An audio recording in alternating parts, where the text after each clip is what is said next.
Just go home and never visit me again. What? While I was out, I found out that my mom had fainted. When I got to the hospital, she wouldn't even look at me or talk to me. I couldn't understand why.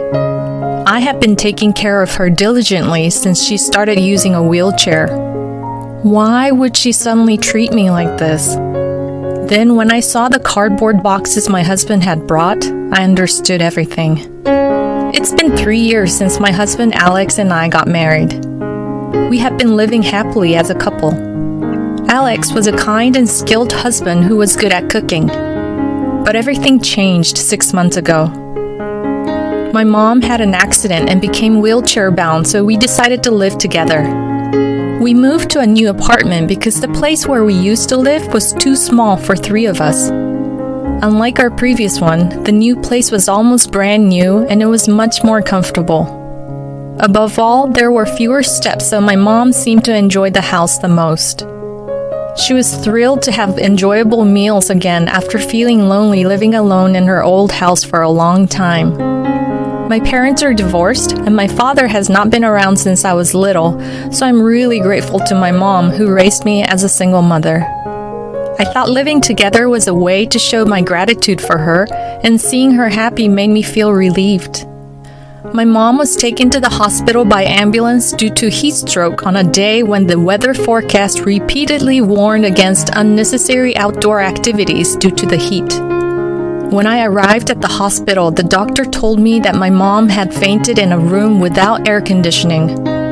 We had checked the weather forecast together in the morning, so why did this happen? I wondered if my mom couldn't reach the remote control. Come to think of it, I didn't remember where I had put it after using it to adjust the air conditioning for my mom before she went to bed. Maybe it was my fault that she almost died. Thankfully, my mom regained consciousness, but when I asked her if she couldn't find the remote control, she shook her head slowly. I felt relieved, but then I wondered why she didn't turn on the air conditioning. Then why, Mom? My mom turned her gaze towards the window. Why won't you talk to me about anything, Mom? Just go home. What? She didn't speak to me or even look at me after that. My mom had always been adamant about looking people in the eye when talking to them, and she had drilled this into me since I was a child. Even when I was going through the rebellious phase of adolescence and would sometimes utter hurtful words, my mom would still look me in the eye as she spoke to me. This was the first time she had given me such a cold attitude, and I couldn't even say I'm going home before running away from the hospital. It's so hot, I thought, as I walked back from the hospital, sweat trickling down my neck one after another. I wondered why my mom hadn't turned on the air conditioning when it was so hot outside. Fortunately, this time, my mom was able to call an ambulance on her own before fainting, but it sent shivers down my spine just imagining what would have happened if my husband and I weren't at home during the day and came back to find my mom passed out on the floor. It was the right decision to call an ambulance, but I still couldn't accept the fact that I wasn't informed about it. When my mom became wheelchair bound, I had told her to call the office immediately if anything happened because I usually stayed in the office all day. I had to go back to the hospital with my mom's clothes and other things, but I was afraid I would vent all my frustrations on her if I saw her face. When I returned home, a blast of cold air greeted me as soon as I opened the door. You're back already? Yeah, I heard that your mom fainted, so I got permission to leave early. Alex was a kind husband. Even before we got married, he had proposed that we share household chores because both of us were working. He liked cooking so much that he would make curry from scratch using spices, so he cooked for us almost every day. I was already feeling bad about it, considering that I worked long hours and left home earlier than him and came back later than him. But he took care of other household chores like cleaning and laundry happily. After my mom started living with us, there were many things that I had to help her with, so I was grateful for his help. I could only feel grateful knowing that he had left work early for my mom. When asked about my mom's condition, I told Alex that she had to be hospitalized, and he just replied, "I see." What are those boxes? I had been wondering about the cardboard boxes since I came back, as there were 2 cardboard boxes placed next to my husband. I thought they were delivery packages, but I hadn't heard anything about anything arriving today. These boxes? They were folded and stored under the bed, so I assembled them. That's not what I meant. Wait, you assembled them? So they're not delivery packages? There was one cardboard box with its lid open in front of Alex, and when I peeked inside, I saw familiar clothes. Wait, huh? It was my mom's clothes. Despite my confusion, Alex didn't seem surprised at all. Since things turned out like this, let's not let her return home even if she's discharged from the hospital. Let's place her in a facility somewhere. He handed me a brochure that had somehow been placed on the sofa. She must have been stressed living with us. It's so sad that her stress kept building up until this happened. My life revolves around her now, and I'm starting to wonder why I married you. This was a good opportunity for everyone. Stress. Until we started living with her, I looked forward to you enjoying my cooking. Every day, I would think about what to make for the next day. And I was happy when you dried my hair after I got out of the bath. But recently, you haven't been paying attention to me at all. You're not just her possession. She'll understand if it's for her daughter's happiness. Although there were some parts of my husband's childish remarks that bothered me, when I heard his words that our life together had been stressful for her, it strangely made sense. So that's why my mom didn't look at me. I didn't want to believe it, and I quietly pointed out that she had fainted due to heat stroke, not stress. But he quickly retorted, "She must have been so stressed that she could have died from heat stroke." I started to feel that it might really have been the case. I was happy to live with my mom, but I didn't know that she had been stressed. I also didn't know that Alex had been feeling lonely. I didn't understand anything. Even when I returned to the hospital with things necessary for her hospitalization, my mom still wouldn't look at me. "I'm sorry, Mom. Our life together must have been stressful for you, right? That's why you didn't use air conditioning, right?" My mom listened quietly to my apology, but suddenly her body started trembling. "Mom?" I quickly went around to the window side and peered into my mom's face. Tears were overflowing from her eyes, one after another. "What's wrong, Mom?" My mom mentioned my husband's name and said something unbelievable. Apparently, Alex had been verbally abusing her behind my back, calling her a terrible mother who was interfering with my happiness. He had forced her to do household chores in her wheelchair, saying things like, "It's not like you're completely immobile and you're living in my house. Don't you think you should do some housework?" He had told her not to use electricity during the day, not to watch TV, and that using air conditioning was out of the question. He had threatened her, saying that if she were to tell me, he would divorce me. He also reminded her of the hardship she caused me as a single mother, and how she would feel if he ended up divorcing me because of her. She couldn't bring herself to speak up in order to protect my married life. "I've never once thought that you caused me any hardships because my father wasn't around. I'm sorry for not realizing that."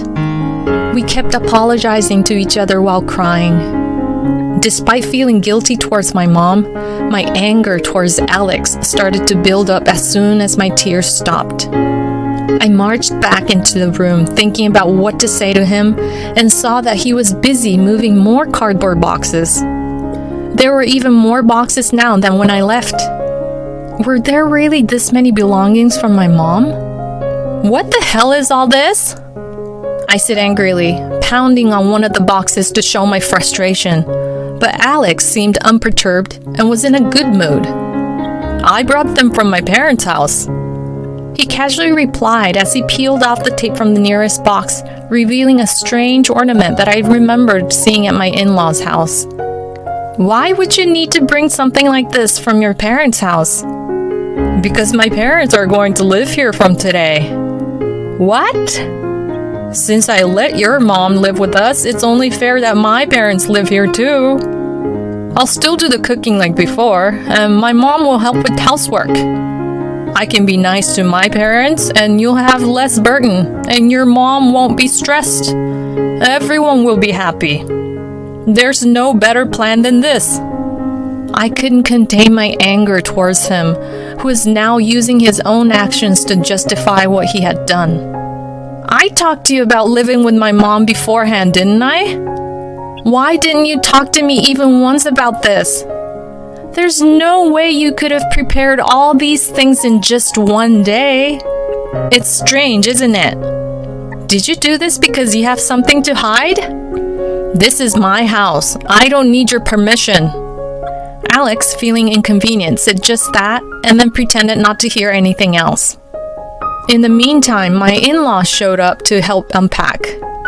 I heard your mother is going to a facility after being discharged. That must be tough. My mother-in-law held my hand gently, as if truly worried. Since Alex stayed quiet, I had been determined to confront my in-laws, but I lost my momentum.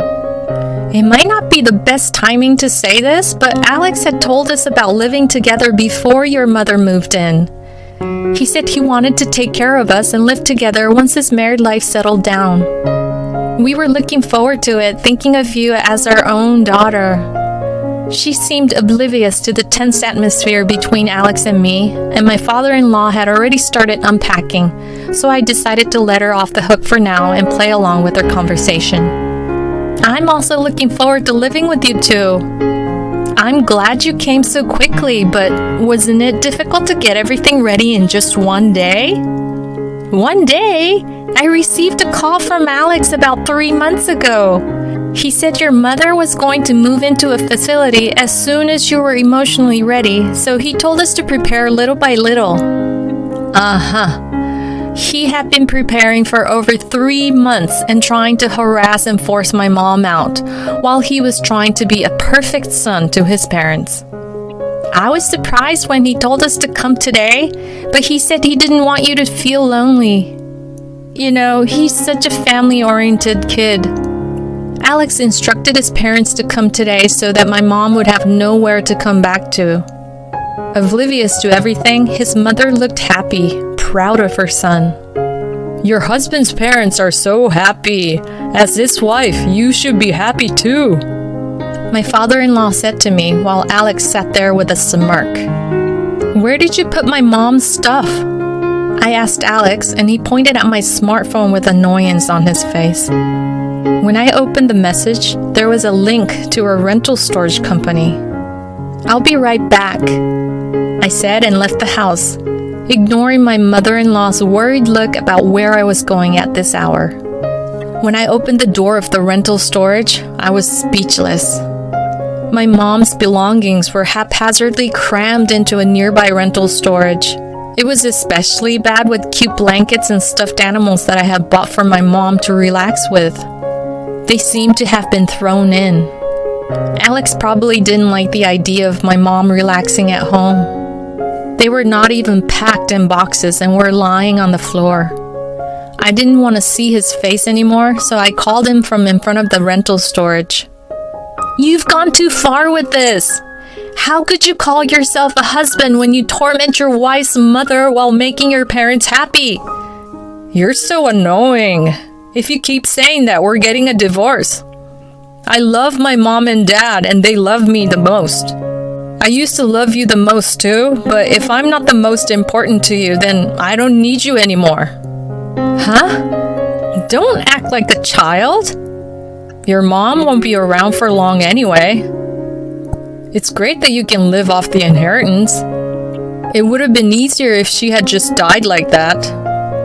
Then we wouldn't have any financial problems or worry about disposing her belongings. I could picture him laughing at me in my mind. I was such a fool to marry him. I'll gladly divorce you, I shouted and hung up the phone. I divorced my husband without any hesitation. I couldn't bear to be with him for another day, so I immediately rented a new apartment with furniture and appliances and started living with my mom, who had been discharged from the hospital.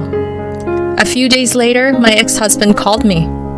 "What do you mean I have to move out by the end of this month?" After all, that apartment belongs to my mom. In fact, the apartment was registered under my mom's name. We lived there with my mom because of me, so I had told Alex that my mom and I would handle all the paperwork. He had only accompanied me on the apartment viewing. Even before moving to that apartment, I had a higher income, so I was responsible for paying the rent and utilities.